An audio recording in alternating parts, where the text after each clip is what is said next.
నీకు ఒక అమ్మాయి రిజెక్ట్ చేసింది, నువ్వు ఈజీ తీసుకో, లక్షల మంది అమ్మాయిలు ఉన్నారు కదా, ఎవరో తీసుకోలేదు మరి రిజెక్ట్ చేసిన తర్వాత అవడానికి మీరు తిరిగారని. ఎక్కువ రోజులు పట్టలే కదా, 13 days కదా, 13 days తర్వాత లైట్ తీసుకుంటుండే. నేను చెప్పినా నువ్వు మ్యారేజ్ చేసుకో, లవ్ నాతో కాదు. ఒకవేళ మ్యారేజ్ నేను చేసుకోను మొత్తానికి రిజెక్ట్ చేసినా నేను ఫ్రెండ్ లాగా అట్లా ఉండకుంటే ఏదో ఒక స్టేజ్ లో మళ్ళీ మా అన్నకు చెప్తుంటి, లేకపోతే నేనే వెతుక్కోవడమో, నాకు ఇంకొక అమ్మాయి మంచి అమ్మాయి చూడు పెళ్లి చెయ్యు అంటుంది తప్ప ప్రాక్టికలే ఉండాలి. మందు దాక్కుంటా నేత్ర నాకు నువ్వు చెప్పింది చచ్చిపోతుందిగా నేను అనేది కరెక్ట్ కాదేమో, తనకు ఎవరో ఒకరు రాసి పెట్టుంటుండ్రి అప్పుడు. నేత్ర గారు, ఇప్పుడు మీ సక్సెస్ సీక్రెట్ ఏంటండి? మీ వెనకాల వంశీ గారు ఉన్నారా? ఆయన పాత్ర ఎంత? నిజం చెప్పు. నిజం చెప్పండి. ఇప్పుడు మొత్తం అంతా ఏంటంటే ఫార్మింగ్ ఎక్కువ చేస్తున్నారు, ఆర్గానిక్ ఫార్మ్ చేస్తారు, నేత్ర గారు ఫార్మ్ చేస్తున్నారు అని అంటున్నారు కదా. ఒక విధంగా మీరు సక్సెస్ అయ్యారు. వెనకాల సీక్రెట్ ఈయన ఎంత ఉన్నాడు అందులో మీ దాంట్లో? మొత్తం వంశీ ఉన్నాడు చెప్పాలంటే. ఎందుకంటే నాకు కెమెరా ఫియర్ చాలా, అందుకే యాక్టింగ్ కూడా మానేసింది. నాకు మంచి రోల్స్ రానందుకు రీజన్ కూడా నేను యాక్టింగ్ మంచిగా చెయ్యను. సో కెమెరా పెట్టగానే ఇట్లా ఫ్రీజ్ అయిపోతూ ఉంటా. సో వంశీ ఒక్కడు నాకు కొంచెం కంఫర్ట్ ఫీల్ చేపించి, ఏం కాదు నువ్వు మాట్లాడిపించి పోస్టులు చేయడం కూడా నన్ను అడగకుండా వంశీ చేస్తుండే యూట్యూబ్లో. సో సడన్గా వైరల్ అయినాయి. నన్ను ఎంకరేజ్ చేయడం కానీ, నువ్వు చేయగలవని చేయడం కానీ. ఇప్పుడు నేను పైకి కనిపిస్తున్నా అంతే, అన్ని వీడియోలు చేసుకుంటూ బ్యాక్ ఎండ్ లో మొత్తం అందరినీ మెయింటైన్ చేసే అంతా వంశీనే. సో అసలు పెద్ద చెయ్యి వంశీ ఉంది దీంట్లో. Thank you. నిజమే అది. అంటే చాలా మంది ఎక్స్క్యూజెస్ ఇస్తారు. ఒకటేమంటారు, అరే నేత్ర అమ్మాయి కదా చూస్తారు వింటారు అనేది కూడా చాలా మంది మైండ్ లో తిరుగుతూ ఉంటది. అదేముండదు. ఇప్పుడు నేను కౌ వీడియో ఏదైనా చేసిన, నేను A2 దేశీ కౌగి అని ఒకటి చేసిన, అది కూడా మంచి రీచే వచ్చింది. అమ్మాయి అబ్బాయి అని ఏముండదు. నాకు ఏం ఫాలోయింగ్ లేనప్పుడు నాది మా అన్నది 0 subscribers ఉన్న దాంట్లో ఇంటర్వ్యూ పెడితే అది ఇప్పుడు 3 million 3.5 million వ్యూస్ ఉన్నాయి. అంటే మనల్ని ఎవ్వరు ఆపలేరు, టాలెంట్ ఉంటే మనం చెయ్యాలనుకుంటే. అట్లనే ఎఫర్ట్స్ చాలానే ఉంటాయి. ఇప్పుడు తను చెప్పినట్టు అంటే తనలో అది ఉంది, ముందు నుంచి యాక్టింగ్ చేయాలి, కెమెరా ముందు కూడా మంచిగా ఉండాలని ఉంది. నేనుంటే కొంచెం కంఫర్ట్ ఫీల్ అయ్యి మంచిగా చేస్తాను అనమాట వీడియోస్. ఇప్పుడు ఆవిడలో మీకు బాగా నచ్చిన విషయం అంటే ఏం చెప్తారు మీరు? అంటే షీజ్ ఏ హార్డ్ వర్కర్. ఎంత హార్డ్ వర్కర్ అంటే, మేము ఫస్ట్లో మాకు స్టాఫ్ లేనప్పుడు నైట్ 3 వరకు వాట్సాప్లోనే ఆర్డర్స్ తీసుకోవడం, అవి ప్యాక్ చేసుకుంటూ కూర్చోవడం. నాకు 8 hours స్లీప్ ఉండాలి. నాకు నేను పోతా 11కు పండుకుంటా, పొద్దున 6కో 7కో లేస్తా. అది నా షెడ్యూల్. తను అట్లా కాదు, పని ఉంటే ఎంత రాత్రి అయినా మేలుకుంటుంది. అది అందరు చేయలేరేమో, పిచ్చి ఉంటేనే చేస్తారేమో అనిపిస్తుంది. సక్సెస్ కావాలన్న పిచ్చా మరి ఏం పిచ్చో తెలియదు, కానీ అది నచ్చుతుంది నాకు ఆ పిచ్చి. ఇప్పుడు మీకు ఆయనలో నచ్చిన విషయం ఏంటో చెప్పు. ఆయన మీలో నచ్చేది చెప్పారు కదా, ఏం నచ్చుదో, ఆయనలో మీకు ఏం నచ్చుదో చెప్పు. అంటే కొంచెం షార్ట్ టెంపర్, తొందర హర్ట్ అవుతాడు, మళ్ళీ మర్చిపోతాడులే, కానీ అంతే తొందర. అంటే నన్ను వంశీ చాలా సెన్సిటివ్, ఏ మాట అన్నా తీసుకోలేడు. చిన్న మాట అన్నా ఇంకా వాళ్ళ మీద ఇట్లా పగ పెట్టేసుకుంటాడు. అదొకటి. అంటే ఇప్పుడు నేను క్లాసులు చెప్తా కదా, సడన్ గా ఒక పని చేసిండు అనుకోండి, ఆ క్లాసే మారిపోతుంది.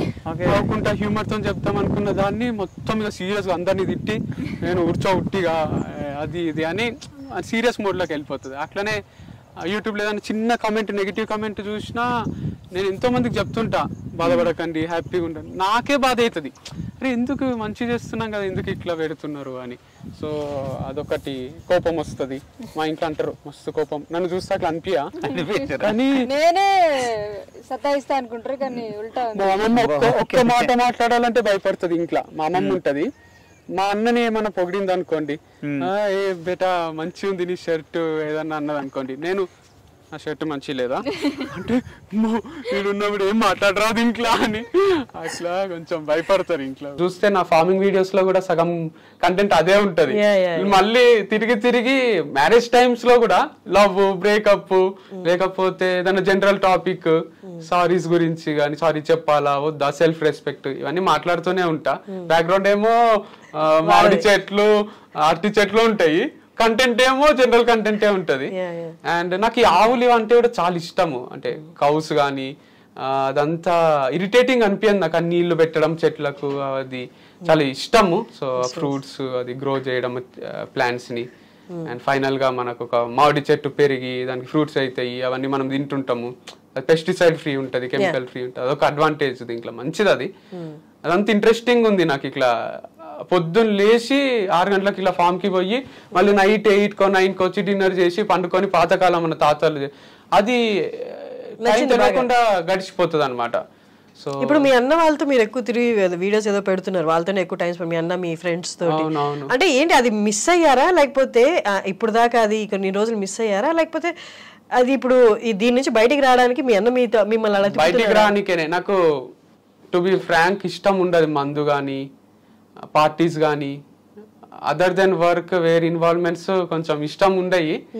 మా అన్న గిల్ట్ ఫ్రీగా పార్టీస్ చేసుకుంటాడు ఫ్రెండ్స్ తోని, నాకు గిల్ట్ వస్తుంది, అరే మనం పని చేయకుండా ఏం చేస్తున్నాం, మనము ఆల్కహాల్ కూడా తాగరాదు కదా, మంచిది కాదేమో అని డౌట్ ఉంటది. చికెన్ కూడా అన్ని టైప్స్ ఆఫ్ చికెన్ వెరైటీస్ అవి తింటే మంచిది కాదు కదా, ఇంత కారం తినొచ్చా, ఇవన్నీ ఎక్కువ ఆలోచిస్తా. ఇది ఈ మ్యారేజ్ బ్రేకప్ కొంచెం పెయిన్ ఉంటది కదా, 100% ఉంటది. నాకు తెలిసి నా ప్లేస్ లా వేరే వాళ్ళు ఉంటే కొంచెం ఎక్కువ డిప్రెస్ అవుతుంది, చాలా ఎగ్జైటింగ్ గా గడపనికే ట్రై చేస్తా, ఆల్టర్నేటివ్స్ వెతుక్కోనికే. దీనికి వన్ అదర్ రీజన్ ఏంటంటే సూసైడ్, ఇది ఇష్టం ఉండే నాకు, డిప్రెషన్ లోకి పోయి సూసైడ్ చేసుకుంటారు కదా, బికాస్ మా ఫ్యామిలీ చాలా సఫర్ అయింది. సూసైడ్స్ మా తాత వాళ్ళ ఫ్యామిలీలో ఉండే, వాళ్ళు కొంచెం బాధ అయితే సూసైడ్ చేసుకుంటుండ్రి. అండ్ మా ఫ్రెండ్ ఒకడు ఉంటుండే బాలు అని, వాళ్ళ ఫ్యామిలీలో కూడా అరే ఏమైంది అంటే ఇట్లా మా మామ విషం తాగింట్రా, వాళ్ళు రైతు కుటుంబము, ఇంకా రోజు ఒకరు ఏదో ఒకటి తాగుతుంటే దానిపైన మా ఫ్రెండ్స్ కిరణ్ అని వాళ్ళు వీళ్ళు ఉంటుండ్రి. అప్పుడప్పుడు ఫన్ గా కూడా అరే మీ వాళ్ళు చాయ్ తాగినట్టు విషం తాగుతారేంద్రా రోజు పొద్దున్న లేచి అంటుండ్రి. వాళ్ళ లైఫ్ లో కూడా చాలా పెయిన్ఫుల్ సిచ్యువేషన్ ఉంటుండే. అట్లా మా లైఫ్ లో కూడా కొన్ని సూసైడ్ చేసుకున్న ఉన్నాయి, దానివల్ల ఫ్యామిలీ మొత్తం నష్టపోయినాయి చూసిన నేను. అండ్ డిప్రెస్ అయితే కూడా చూసిన, ఇట్లా రూమ్ లో తలుపేసుకొని ఇట్లా డిప్రెసింగ్ ఉండి అందరు జాలి కోసం వెయిట్ చేస్తూ, ఇవన్నీ నచ్చాయి నాకు. అందుకే మా అక్క యాక్సిడెంట్ అయినప్పుడు కూడా మేము మామూలుగానే ఉంటుంటాం అందరం, నవ్వుకుంటాం. చుట్టాలందరూ వచ్చి మేమంతా డిప్రెషన్ లో ఉంటామేమో, ఏడ్చుకుంటుంటామేమో అని హక్ చేసుకొని వాళ్ళే ఏడుస్తుండ్రి, ఏమైంది ఏమైంది అంటుంటాం మేము. ఇప్పుడు కూడా అట్లనే ఉంది. ఇది కూడా కష్టమైన సిచ్యువేషనే, బికాస్ వింటనే భయం అవుతుండే ఒక్కొక్కసారి. డివర్స్ అనే మాటలు, బ్రేకప్ అనే మాటలు ఎంత పెయిన్ఫుల్ ఉంటుందో అని. పెయిన్ఫుల్ ఉంటుంది, but we can overcome it అనిపించింది. సో ఇది ఈ పార్టీలు చేసుకోనికే కూడా వన్ ఆఫ్ ది రీజన్స్ ఆ బ్రేకప్.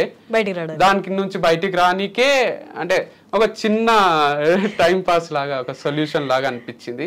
ఇవన్నీ అన్ని ఆల్మోస్ట్ టైమింగ్ ఇప్పుడు మానేస్తున్నాయి. ఇక మళ్ళీ ఆర్గానిక్ ఫార్మింగ్ లోకి వచ్చినాక ఎప్పుడన్నా ఒకసారి 2-3 నెలలకు అట్లా చేసుకుంటాం. 1 month అనేది నిజంగా అంటే it's not about 1 month, it will start slowly. Before breakup only will know that it will lead to breakup. అంటే మనకు 2-3 months ముందే తెలిసింది మాకు, ఇది 1 month లో ఇప్పుడు అయిపోయింది కాదు. మాకు కొంచెం సఫకేటింగ్ ఉన్న రోజులు కూడా మేము కలిసి ఉన్నాం. నేను అంటే మాకు మంచిగా అనిపించని రోజులు కూడా లేదు, మేమేం ట్రై చేయకుండా చిన్నపిల్లల్లాగా అయిపోయింది ఇక నీకు నాకు లేదు, నువ్వు మీ ఇంట్లో ఉండు నేను మా ఇంట్లో ఉంటాను, లేకపోతే బ్రేకప్ అను. ఇది ఇట్లా జరగలే. చాలా మెచ్యూర్డ్ గానే చాలా డిస్కస్ చేసుకొని చాలా సార్లు మాట్లాడుకొని మనం కలిసే ఉందాం అనుకొని తర్వాత కూడా కాకపోతే ఫైనల్ గా జరిగింది డివర్స్. అంతేగాని ఓవర్ నైట్ జరిగిపోలేదు పెళ్లిలాగా. బట్ మెచ్యూరిటీ ఒకటే, లవ్ లో ఇమ్మెచ్యూరిటీయే ఉంటదేమో maximum time. I mean emotional గా ఆలోచిస్తాం కదా, ఇప్పుడు ఎంత లాజికల్ గా ఆలోచించి సఫకేషన్ ఇదంతా పెట్టినా వెన్ యూఆర్ అలోన్ గుర్తొస్తారు కదా.